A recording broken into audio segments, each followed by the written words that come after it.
This is Platemark with me, Ann Schaefer. I'm an independent curator specializing in prints and the printmaking ecosystem. Platemark is a podcast about, funny enough, prints and the printmaking ecosystem. And Series 3 features interviews with people who occupy various roles in that ecosystem. Today's guest is Mike Stark, who is a co-founder and owner of Stark Press Company, a New Jersey company that builds new presses, services old presses, and helps you move them when you need it. Mike and his brother Tom run the company. It's just the two of them with some intermittent help from other people. And one of the people they get help from frequently is Perry Tymeson, who you all probably know is the legendary fix-it guy for presses all across the country. Perry enters into the conversation quite a lot. So whenever we mention Perry, that's who we're talking about. And we also talk about how do you design a new press? How do you improve on something that has worked for hundreds and hundreds of years? The challenges of running a small business and what it takes to maintain your own creative output while you're doing all of this other stuff. My favorite stories with Mike, though, have to do with moving presses and the difficulties thereof. Like, how do you stand a press up on its nose to get it into an elevator?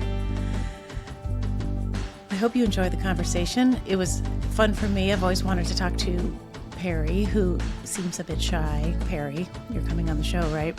So I was grateful to Mike for bringing me into the world of the fix-it guys, because it fascinates me. All right, let's see. Housekeeping. I identify as a cis-het white woman, and I use the pronouns she, her. I record Platemark in Baltimore, Maryland, the land of the Piscataway Conway people. Any images are over on the show notes at platemarkpodcast.com.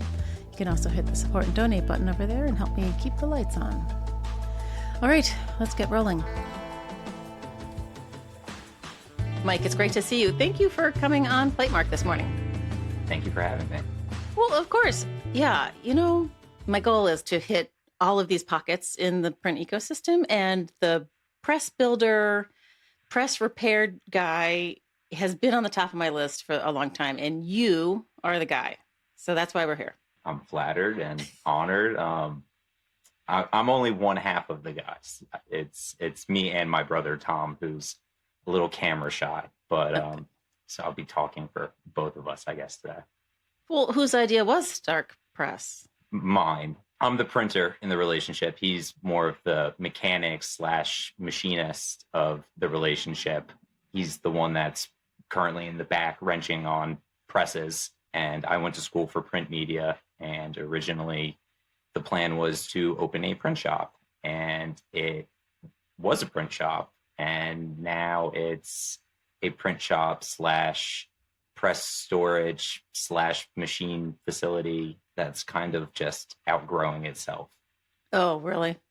Yeah, we're currently in the process of looking.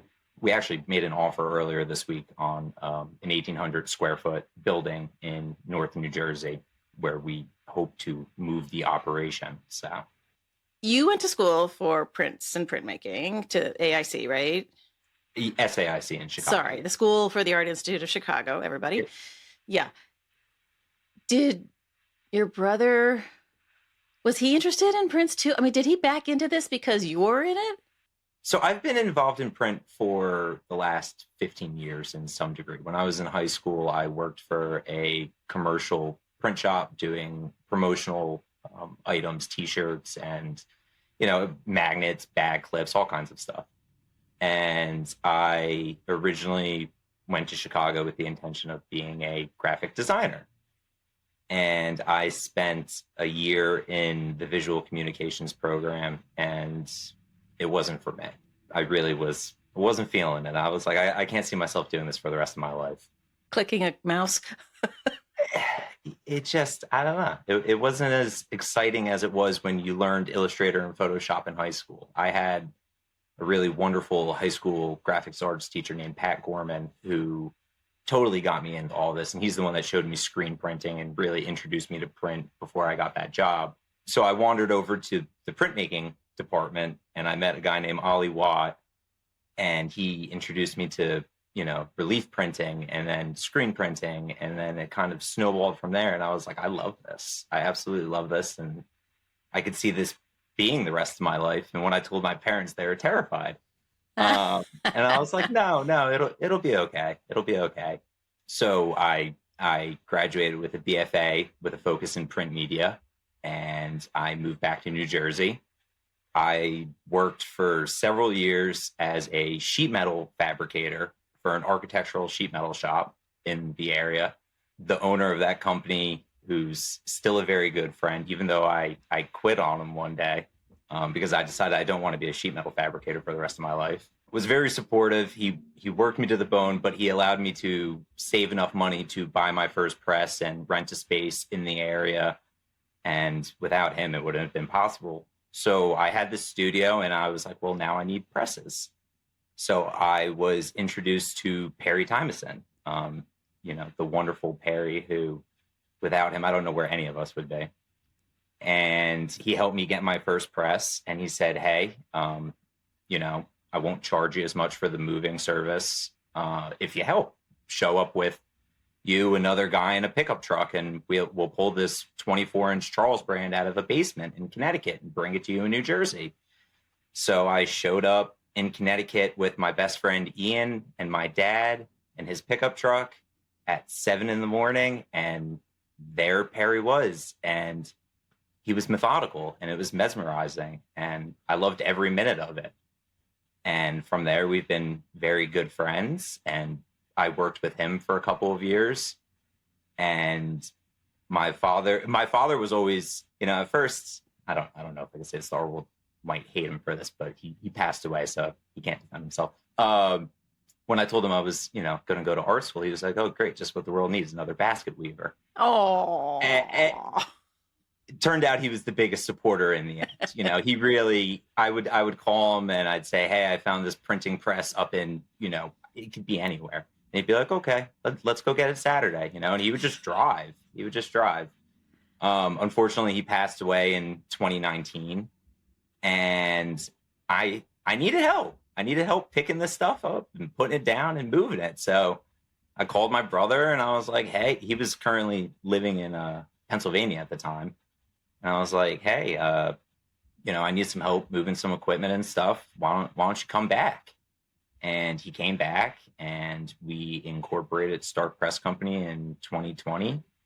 And he's been full-time since 2020. I've been full-time since the end of 2021, I believe. And it's just, I kind of dragged him into it. I was like, hey, there's, a living to be made, and you don't really have to work for anybody or work with anybody except me. So we went for it, and it worked. Who's the boss? It depends on who you ask.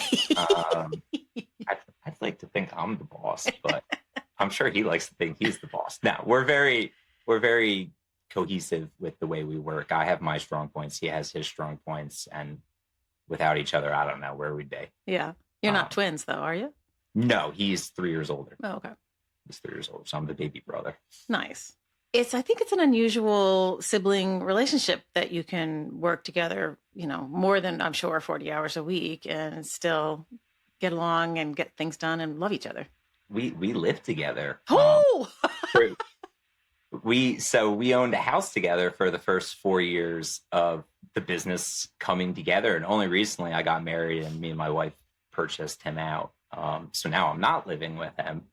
But yeah, we spend way more than 40 hours a week together. We're together constantly. We're still together constantly, Yeah. But that's awesome. And he's your only sibling? He's my only biological sibling. I have 2 stepbrothers. Oh, okay. Don't we all? We all have, every family is like, pick, yeah. They are not into printing equipment. Oh, okay. Well, that's fair. Well, so the reason I got to you was because I have long wanted to talk to Perry because he's legendary. So everybody, if you don't know, Perry Tymeson is the East Coast fix-it guy and supply guy for presses and fixing and machining and all that stuff. And he's shyer even than your brother. So I was looking for somebody who could talk to me about building presses and moving them and fixing them and, machining new parts for them. And Luther Davis, my partner in the Brooklyn Fine Art Print Fair, led me to you. He said, you got to talk to Mike. I'm like, yeah, I'm going to talk to Mike. So I hope you'll tell us a few stories about Perry because he is legendary. But I also just want to talk to you about the business of the business. Like, it's amazing to me that, well, you cover so much territory, really. You're building, you're fixing, you're moving, and then you have this print publishing arm on the side. So, or half of, I'm not sure how much time you devote to each. So originally it was 50-50, trying to devote time to printing and trying to devote time to press services. And unfortunately, the printing has taken, it's maybe 15-20% of my time nowadays. Being a New Jersey resident in a New Jersey shop surrounded by big Italian New Jersey weddings, letterpress is very popular here. That is the majority of the demand. Never really personally broke into the fine art market, print fair type stuff. Although I work with a lot of wonderful artists who do, and to me, that's good enough. I'm really happy just to get to visit their studios. So that's always fun. But the printing press servicing, it originally started as just kind of buying and fixing and selling equipment. That's what it started as. And then my brother was like, well, I know how to operate a Bridgeport and a lathe, and I can make stuff. Like, why don't we make new ones? And I was like, yeah. I was like, we could do that. So we got the equipment and we started doing that. And then people were like, well, I need a part. And it was like, okay, we can do that. And it's just kind of snowballed. And there's been demands for things, and we'll make it and we'll offer it to the public from there. So every year it grows a little bit. And this isn't a get rich quick business by any means. By any means. I say this to my wife constantly. I'm sure there's easier ways to make a living, and I don't know why I do this sometimes. But it's a deep love of the community and the equipment and just everything about printing. I think that's a through line in the printmaking ecosystem. Like, nobody's in this getting rich. No. But it's I always describe it as the nicest corner of the art world, where people are, want to help each other and because we have to. We need you to come and fix our presses and whatever. So it's a special group of people, and we're all seem to be okay with not getting rich. I think we've all just kind of accepted our fate at this point. Exactly. But so this whole idea of coming onto the market with a new press, like, the presses don't die, right? So people are still acquiring the Voisin and the brand and whatever, Vandercook's, whatever else, because you guys keep them running. So how do you even start designing a new press? Like, I don't even know what's how do you do that? Well, I think it's important to try to not reinvent the wheel. There's a tried and true design for etching presses and other types of presses that has worked. The design has worked flawlessly for years, and slight improvements here and there, but they're minimal in the grand scheme of the design. So the first press that we started to build was modeled after the original 12 by 24 Charles brand tabletop etching press, and it was basically an identical clone.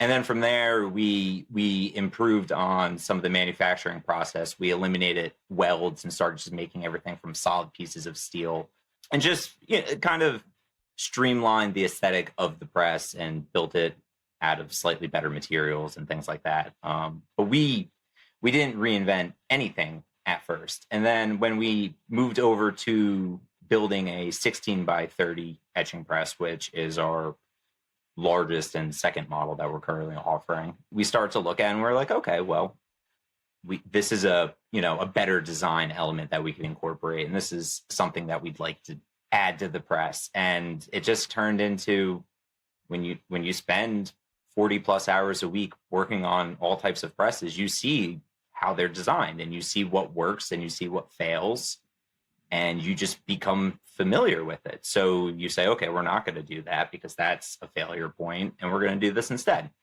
It's trial and it's error. And fortunately, other people had to make those mistakes for us. And, some of those mistakes I'm sure will fall on us at some point when we try new things, but that's okay.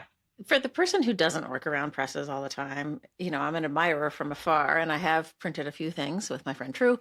But I was visiting Phil, I think it was. Yeah, it was Phil in Asheville, and Phil Sanders. And we were talking about the distribution of pressure across the roller. Mhm. I'm sure I have the technical terms wrong, but it would never have occurred to me that there was any issue at all because the thing looks so goddamn heavy.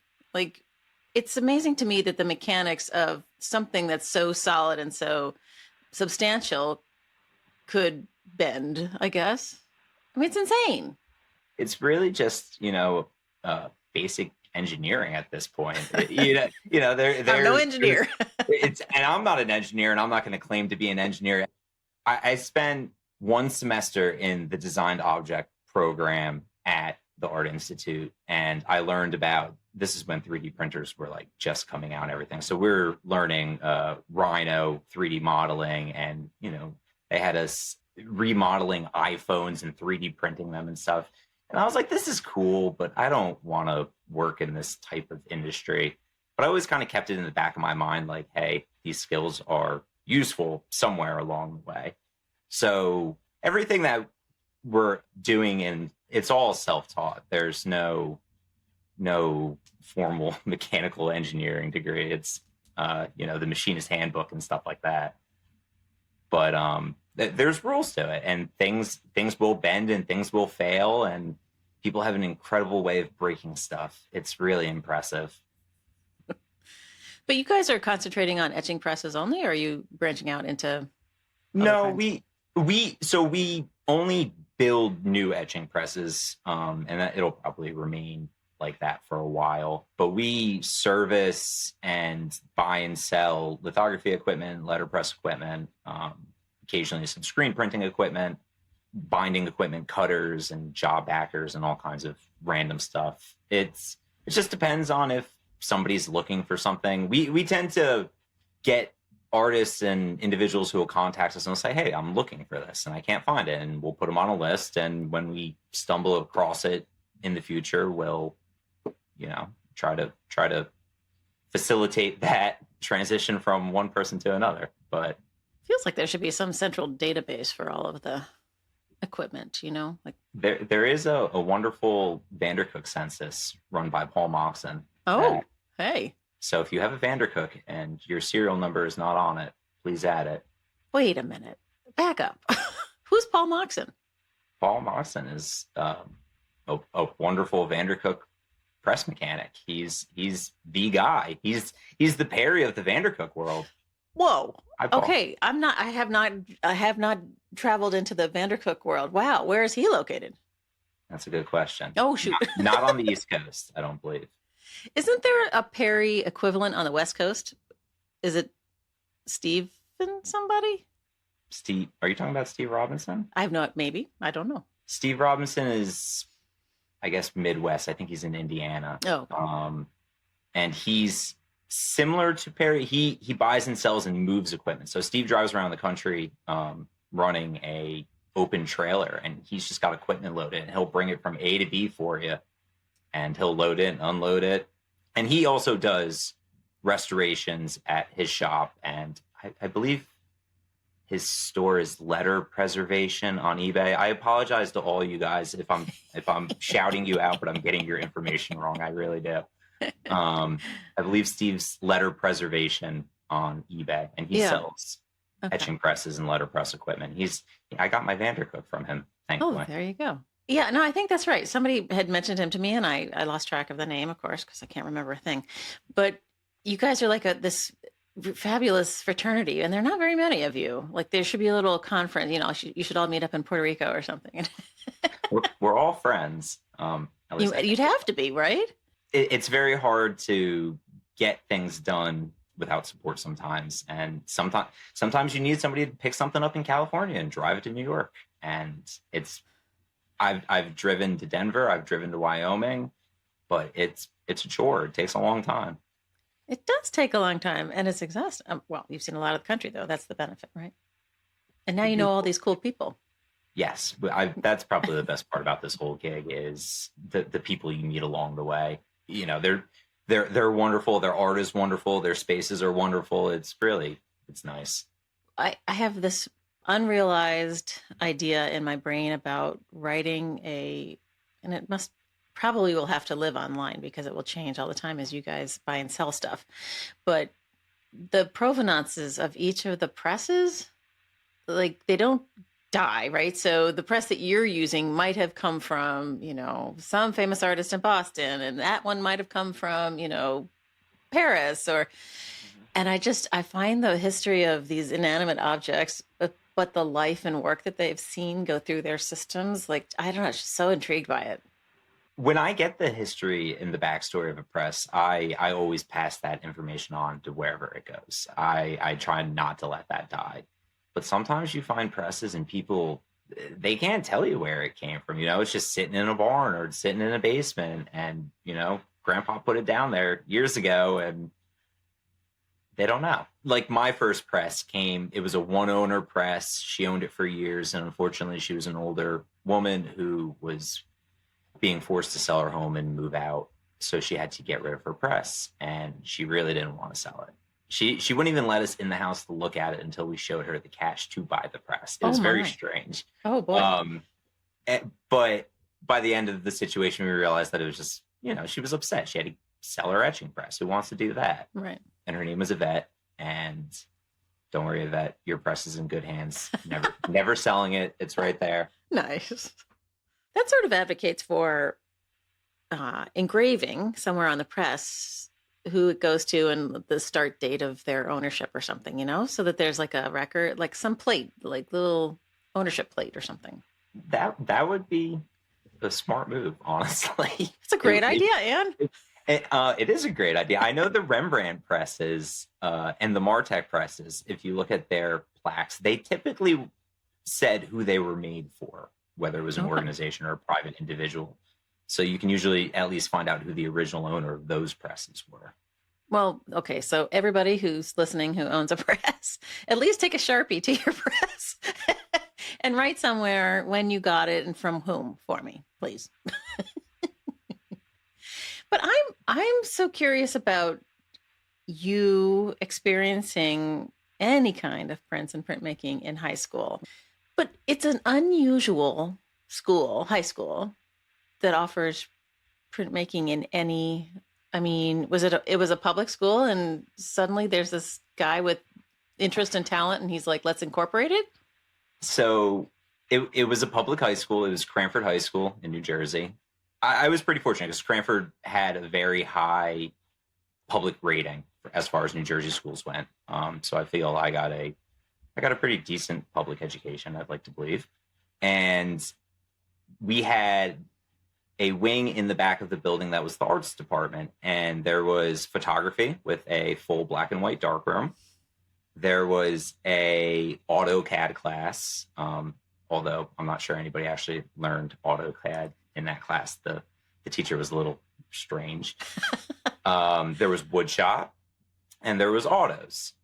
And the graphic arts teacher, his name was Pat Gorman, and he was actually the wrestling coach. Oh. But he was also the arts teacher. And I don't know if they still have this class, but when I was in high school, they had a class called commercial arts. And it was basically all the kids that hung out in the art program, kind of like an advanced class, but not really. You just had to take the prerequisite courses to get into commercial arts. And we would hang out and we would do random projects with them. But in the back of this classroom, there was a full 8-arm, 8-color screen print setup for printing T-shirts. And it was the instructor that was there before Pat that used to use it or set it up or whatever. And when Pat took over, he continued to print the T-shirts for the wrestling team, the cheerleading team, and all that. So that was the first introduction to screen printing. And then we were all kind of printing, joke T-shirts for our friends and stuff like that, which I have a box of back at home. I bet. At my mother's house somewhere. And that was and because we were all kind of the students that hung around in his class, we got introduced to it more than others. So I'm not sure that if you go to Cranford High nowadays, you would get any printmaking introduced to you at all, but I was very fortunate to be introduced to it I love that. the age of 14. God, it's amazing. I feel like screen printing is probably an easy gateway for teenagers, because it's all the cool t-shirt hat situation. Yeah, we were all into printing skateboards and right. stuff like that. So yeah. Huh.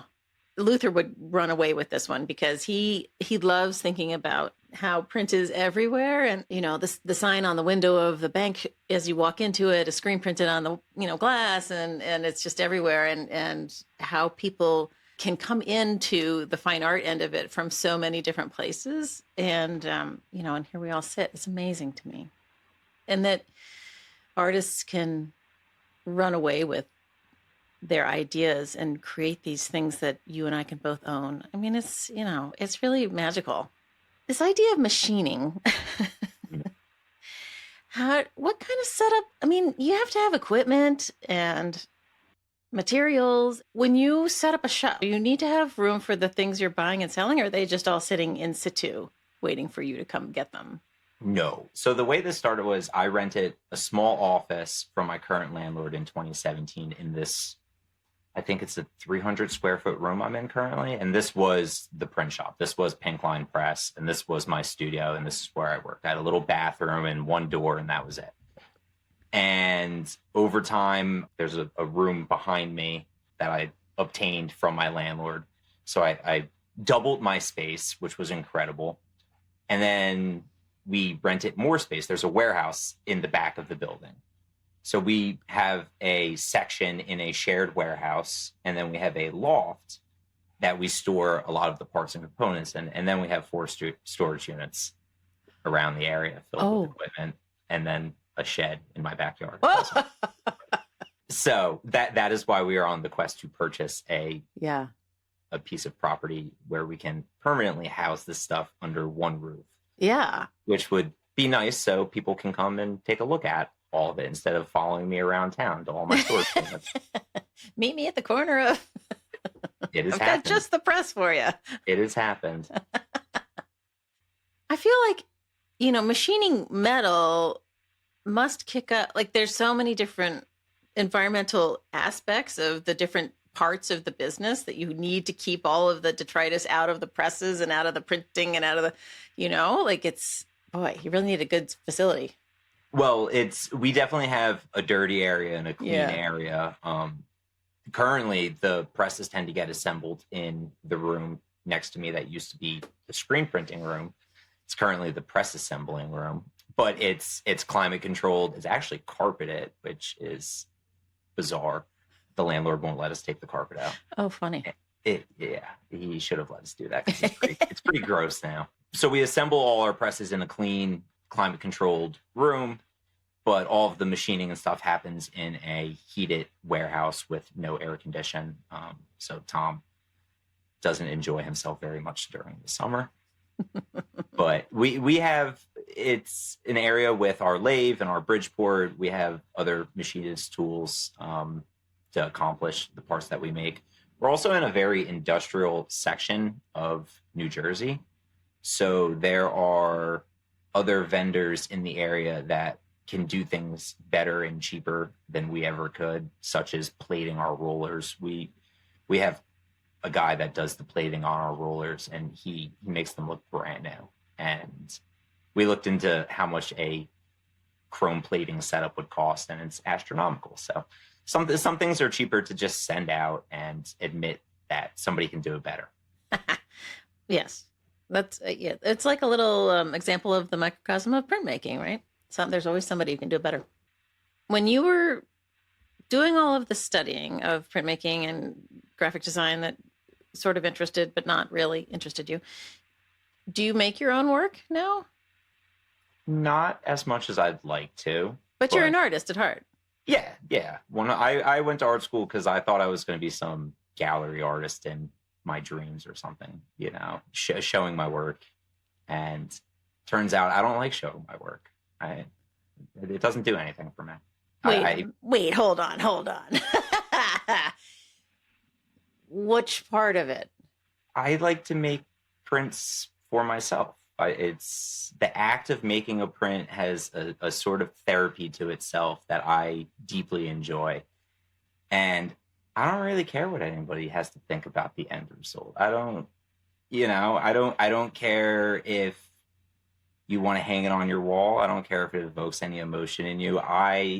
It did something for me in the process of making it. And that might be an unpopular take in the art world, but at this point, I think I'm doing it for me, if that makes any sense. Sure.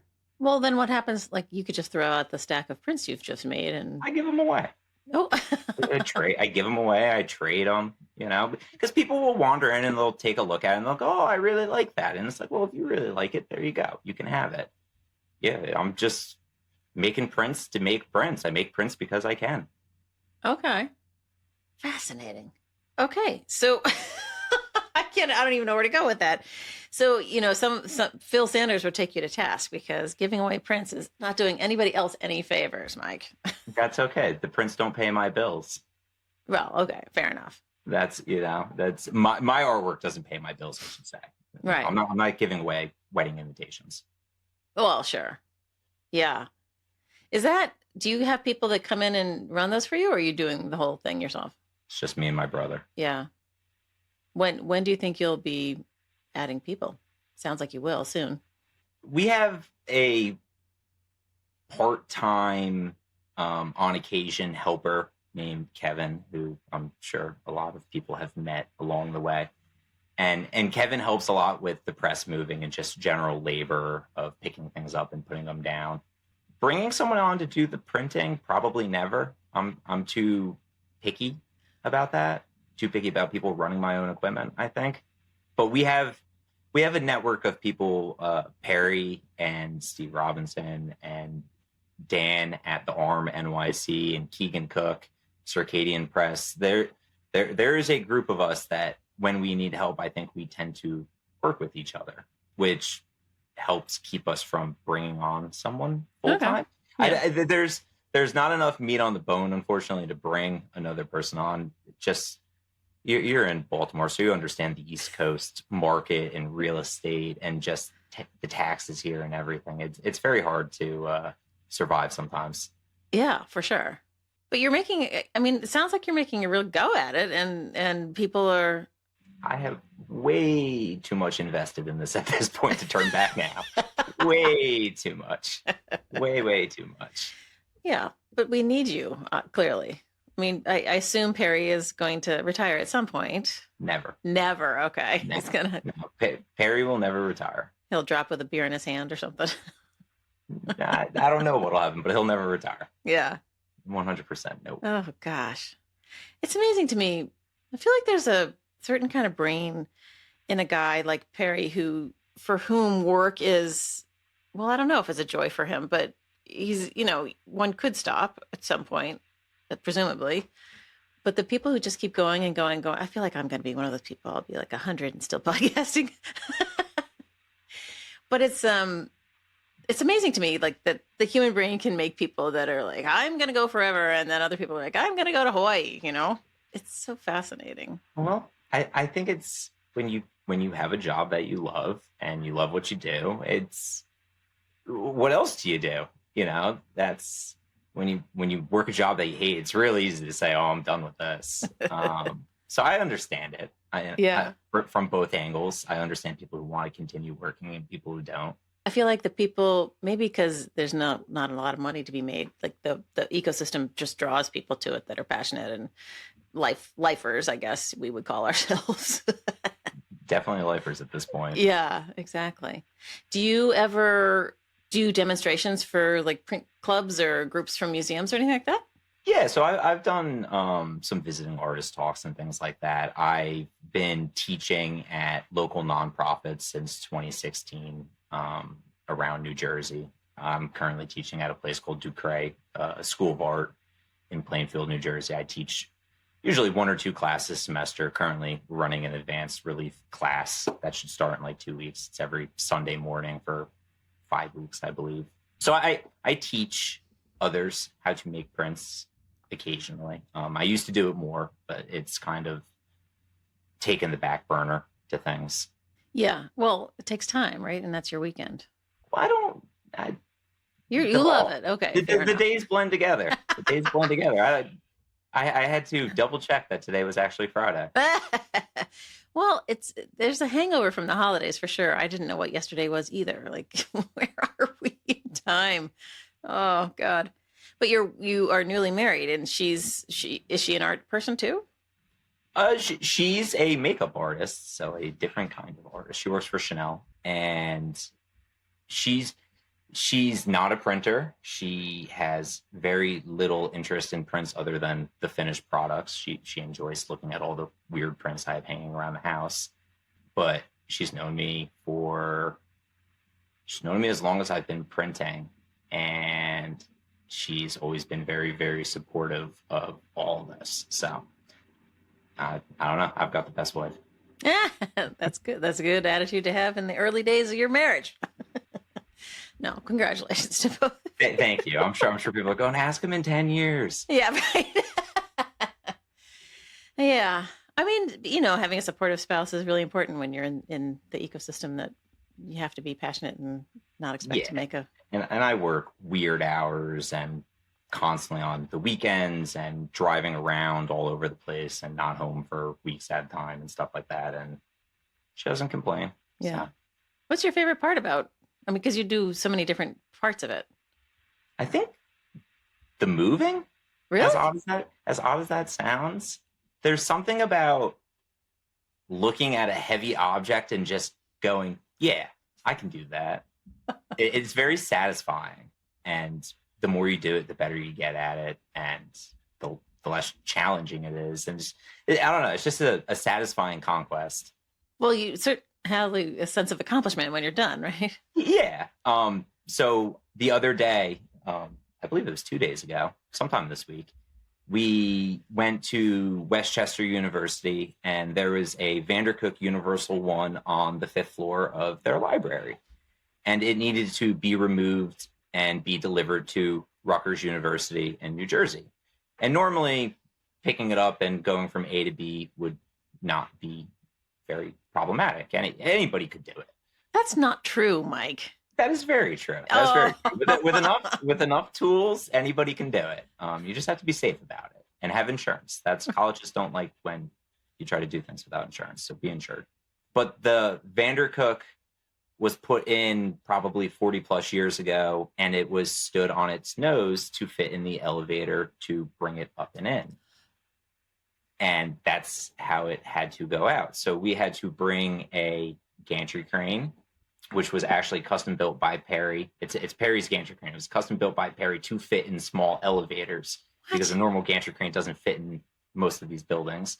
So we had to bring a gantry crane, a trailer, our friend Danny Keegan, and with Tom, the four of us flipped this press up, put it in the elevator, brought it down, flipped it back, brought it outside, put it on the trailer, brought it to Rutgers, and they also have a very small elevator, so it's probably going to have to get stood up again.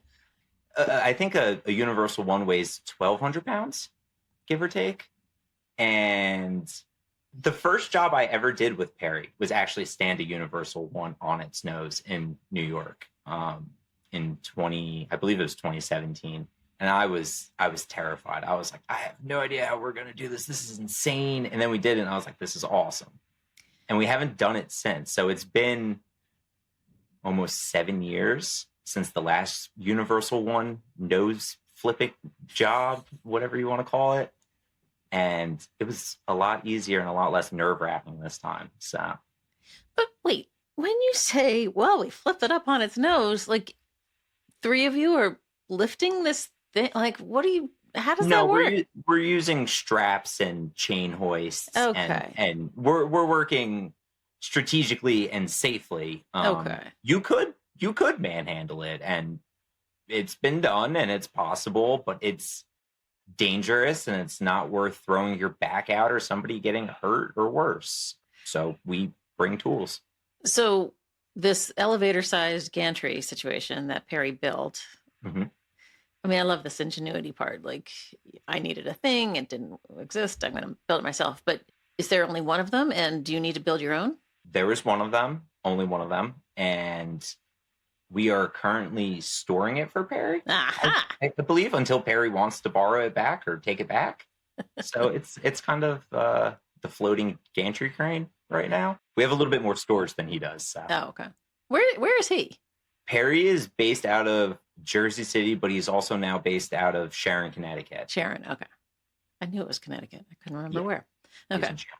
And I do love the communal sharing of tools and stuff because, obviously he knows where the gantry is. And if he needs it, you guys will show up with it. We'll bring it to him. He knows that. I'm sure. But I feel like it's an essential part of the ecosystem. There's somebody who can do the moving and the lifting up onto the nose of the universal one and there's no organization in this situation.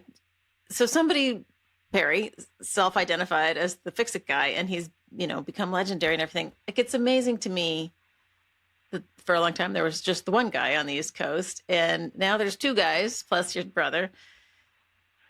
I don't know. I feel like it's such a special, you're on this little seat in the system, watching over everybody and helping everybody. It's this really unusual aspect of the system. No, it's definitely, we're definitely fortunate because anybody that gets to spend as much time with Perry and learn as much from Perry as we do, how do you put a price on that? I've been in studios that I don't think most people would ever be invited to in a normal situation, and I get to go there and I get to see things on people's walls that, well before they're in the museums and things like that. And it's cool. It's very, very cool. And it's definitely this weird ecosystem. Cause you kind of, we kind of get to know the gossip before it happens. We get to hear they're getting rid of this press and this is happening to this shop. And yeah, we're not sitting around gossiping about all the print shops. You guys aren't that interesting, but you know what I mean. Sometimes we get to hear it first. Yeah. So yeah, I guess maybe we're that little corner. What's the hardest move you've done? Well, you don't think anything's hard anymore, so maybe it's a bad question. No, that's not true. That's not true. The hardest move. Oh God.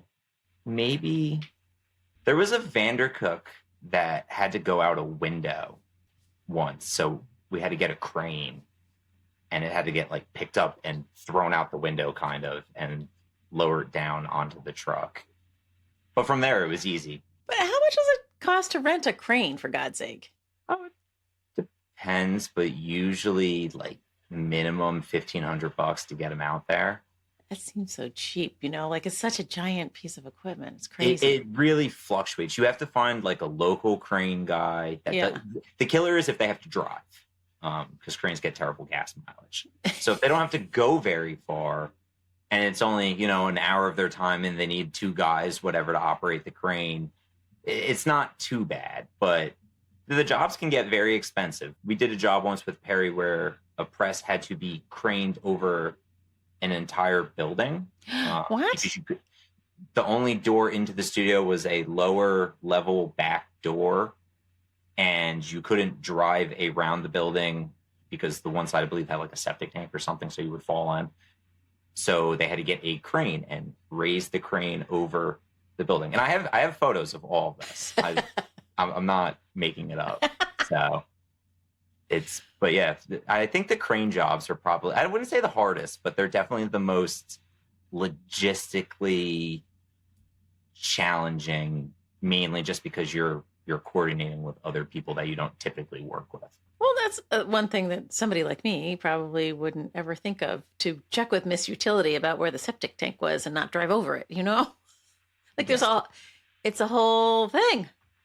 Yes. Yeah. There's always logistics that people seem to forget about. When we quote jobs, we always ask, there's three main questions. Are there any stairs? How wide are your doorways? And do we have to go over any grassy areas, or is it paved area? Right. And people don't realize that. I don't want to get stuck in your lawn and tear your lawn up. And sometimes just because your door frame is 32 inches, you only have, sometimes 29 inches or something like that. So there's just the little things that go into it that make it challenging, or having room to swing things. And Right, the turn. Yeah. Yeah. Like getting your box spring up the stairs. exactly. When you have something that doesn't flex at all, it's a little challenging. I know you do screen printing, but like, what's your favorite technique? Relief printing. Relief? Yeah, I like relief. I know that's probably the least technically involved process. Well, that's the beauty of it, really. Yeah, it's primitive, and I think that's kind of what's nice and therapeutic about it, to me, at least. And screen printing is just, there's something about the repetition of it. It's almost like a workout with a different end result that's not, getting in shape.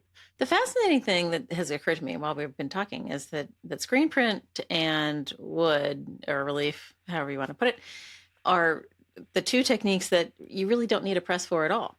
True. Very, very true. Because it's just the pressure of your hands or your body on the squeegee that's the press in screen. And with relief, you can go at it with a wooden spoon or whatever. They're my personal favorites, but recently I've been doing photogravure with the Toyobo plates and stuff like that in my little bit of free time. And you definitely need a press for that one. Yeah. Wait, who's making your photogravure plates? I am. What? Multi-talented. So the wonderful thing about being in this business is I started as a print shop. So I've always had the personal list of equipment that I've wanted, and I stumble across it every now and again. So I've been slowly accumulating everything. So I have a wonderful Amerigraph 150 exposure unit to make screens and plates. I have Anderson Vreeland plate maker to make polymer plates. So between those two things, I can pretty much produce whatever plate I need in-house up to a pretty reasonable size. That's the benefit of having your ear to the ground, I guess. You know exactly. And there's plenty of equipment that I've paid probably way more for than I should have, but I still feel like I got a deal at some point because I get to have it. Well, so that's a good question. The new presses are expensive, obviously, because you're making them from scratch. But if I wanted to buy a small, used something like, they're expensive, but you can get deal. Well, I guess my question is there some sort of standard pricing that happens if you are getting the Vandercook versus the brand, or is there some understanding of what those things are valued at? Yeah, there's generally a sort of a kind of agreed upon price across the market. It seems New Jersey and the East Coast has more Charles brands over here as opposed to on the West Coast because they were built in New York. So you see a lot more Charles brands around here. On the West Coast, they command a little bit more money, but they tend to be a little bit harder to potentially sell because the shipping cost to get it there outweighs it. So like Vandercooks are probably the most expensive presses on the market. Really? Consistently, yes. Wow. Because I would say you can't really get a Vandercook SP15 or a Universal One or any of the Vandercooks that anybody's really looking for. I don't think you can get them for less than $10,000, $12,000. Wow. And that's probably conservative. I've seen them go for 15, 16. And they're worth it. They last forever and they can be maintained. And there's people out there that sell parts. NA Graphics in Colorado has all the plans for Vandercook. So they're serviceable. So it's worth the money. They're expensive because they last forever, or there's demand? There's demand, and they're quality presses. They're really enjoyable to print on. They kind of just have this cult following. They're the letterpress ones, right? Yes. Okay, just making sure I understand. No, I know what I'm talking. I have one over here in the corner. I'm sure you do. And that's my personal press. And at first, I didn't understand the hype, and then I started to print on it a lot, and I was like, okay.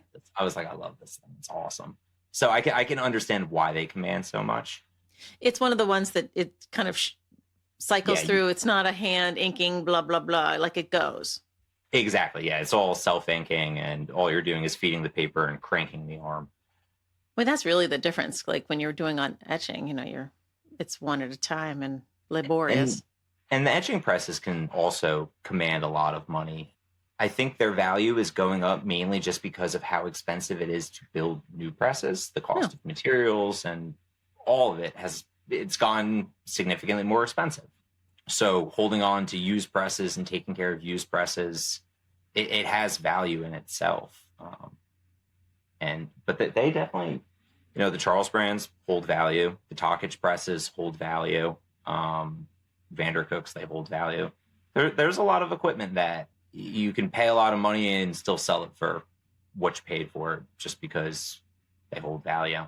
But it does fluctuate depending on what type of equipment, and lithography presses can be a little trickier sometimes. Large lithography presses are very, very hard to find homes for, and unfortunately, you would think that there would be more demand for them sometimes. I would.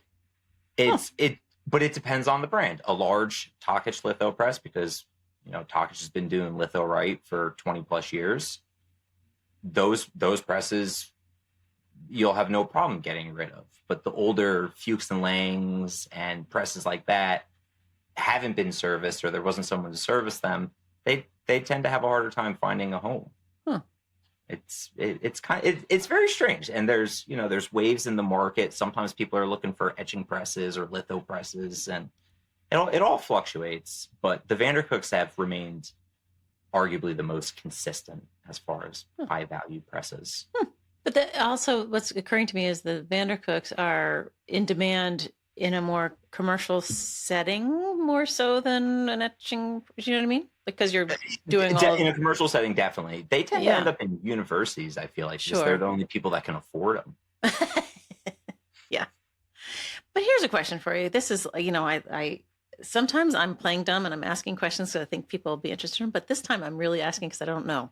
I've always been confused by why a litho press has a bar that kind of squeegees along as opposed to a roller.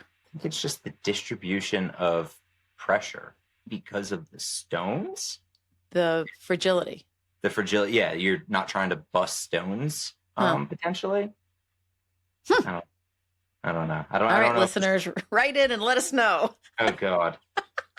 Yeah, that's actually a good question. Thanks. I'm going to assume that's because you need the scraper bar to have a little bit of play to prevent busting the stone, as opposed to if you just had the cylinder down. I mean, because most presses have self-aligning bearings, so there is a little flexibility in the alignment of the press, but not as much as a scraper bar has. Litho is my weakest printmaking process. I did litho in college.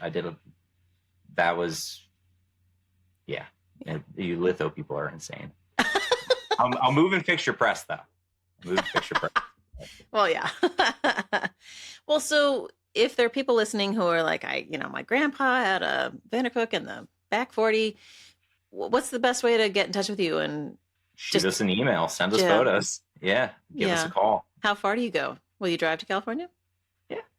It's the problem with that is we need to bring our tools with us, and flying with that much equipment and stuff would probably be a nightmare. I don't know. We've never really tried it because the logistics of that has always seemed very daunting.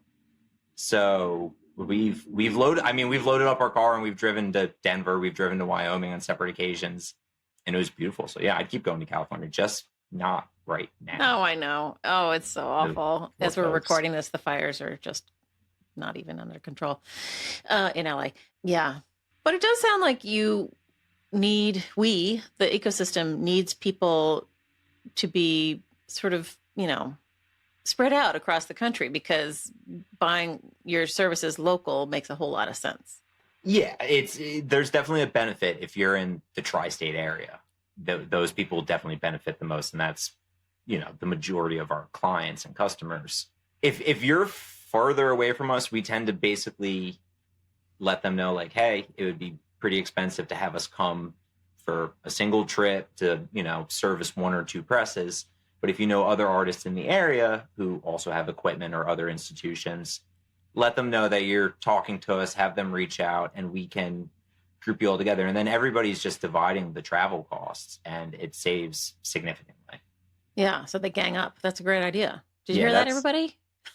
if you're far away and you need our services, talk to your friends and then have everybody reach out. That's brilliant, really. You do a little road trip and you're fixing Exactly. We'll turn it into a week-long trip or whatever, and we'll make a couple stops along the way as opposed to, just making one direct call and shooting back home. Right. Okay. That's a great, I like that. I think we should end there because that's a brilliant, well, if anyone's listened all the way through, that's like the best piece of advice we've had all day. That was awesome, Mike. Is there anything we haven't talked about? What's anything coming up that we should mention to people? We plan on introducing, we built a small prototype of a letterpress, galley press last year, and we plan on introducing the finished version of it to the public soon. So stay tuned for a new press model. What's a galley press? For a letterpress, it's got a flat bed and a cylinder, and you pull the roller across the top. Oh, they're very primitive and basic, but they're a great way to print large posters by hand. If you don't have a large Vandercook that... Yes, I have. I feel like Vandercooks don't get to... Oh, wow. It's that was the prototype. So now cool. It'll be a version of that. I feel like the Vandercooks I've seen in action, they're not huge, really. Like you can't do a huge something. They fluctuate. I think 12 by 18 is like a very comfortable size on... Which is not huge, really. No, it's not. It's not, as opposed to, a 30 by 40 etching press bed or something like that. Right. But once you start working big, paper gets expensive. Well, true enough. Yeah, that's a problem. I need to talk to the paper people too. Just got a paper beater. You what? I shouldn't say I just got a paper beater. I obtained a used paper beater a couple months ago, and we restored it, and it's in the room over there, and I just have to hook the motor up to it, which is sitting behind me. You're gonna make paper? Yes, I used to work for a nonprofit that was a printmaking / paper making organization, and so I was very fortunate to spend almost 4 years using a nice Reyna beater, and I got to go meet David Reyna at one point and see his shop and talk to him, and I was like, oh, these things are awesome, and I was like, I need to get a beater, but I don't have the $14,000, or they're very expensive. Wow. Rightfully so. David is building quality equipment, but rightfully so. But I don't have that type of budget for a paper beater. Wow. So I found an old cast iron one and made it nice. Oh my gosh. I'm going to make my own paper. For fun. Yeah, for my prints that I refuse to sell. Right. Exactly. Yeah, there's no real rhyme or reason to anything that's going on that end, so don't worry. But that's kind of the brilliant thing about you, Mike, is that you're an artist and you have set up a print shop so that's there when you can do it, but you've built this whole business on this other side because you have talent in both ends. Like mechanically, I don't have mechanical talent. Like I'm terrified of pulling things apart because it will never go back together. And also the artistic side, and also like you kind of are hitting it all. You gotta. Nobody's gonna build the website, edit the website, answer the emails, do all of it. I think that's kind of the joy of running a small business. You have to do everything, and what I don't do, I make Tom do.